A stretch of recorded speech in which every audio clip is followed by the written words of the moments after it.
Welcome back again for another video. Hi guys! Ngayon pag-uusapan natin ang profile some issues. Naka-experience ka na rin ba ng ganito?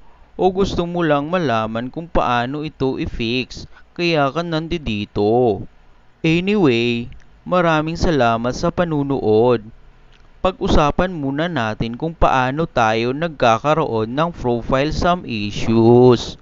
Ito ay dahil nagkakaroon tayo ng violation sa community standards, kaya tayo nagkakaproblema sa ating profile. Tulad ng intellectual property, cybersecurity, trademark violation at marami pang iba. Dahil dito, ang natatamaan ay ang ating mga profile. Ipatuloy tayo nagkakaroon ng community standards violation ay maaaring mawala ang ating mga account at tuluyan na itong mabura sa FB.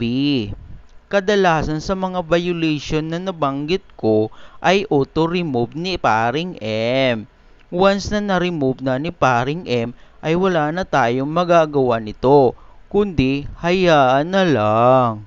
Ngayon paano mawala ang profile some issues? Ang sagot ay, hindi po iyan mawawala agad dahil si paring M lang ang pwedeng makaalis niyan.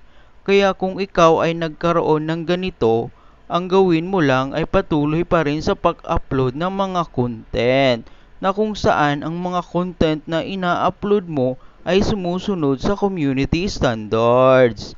Dahil kapag ganun, ay mapapansin mo na lang na mawawala na lang yung profile some issues dun sa account mo. Kung nakatulong itong video sa'yo at meron kang natutunan, pakishare naman. At para maging aware din ang iba at dagdag na din kaalaman dito sa mundo ng pagre-reels.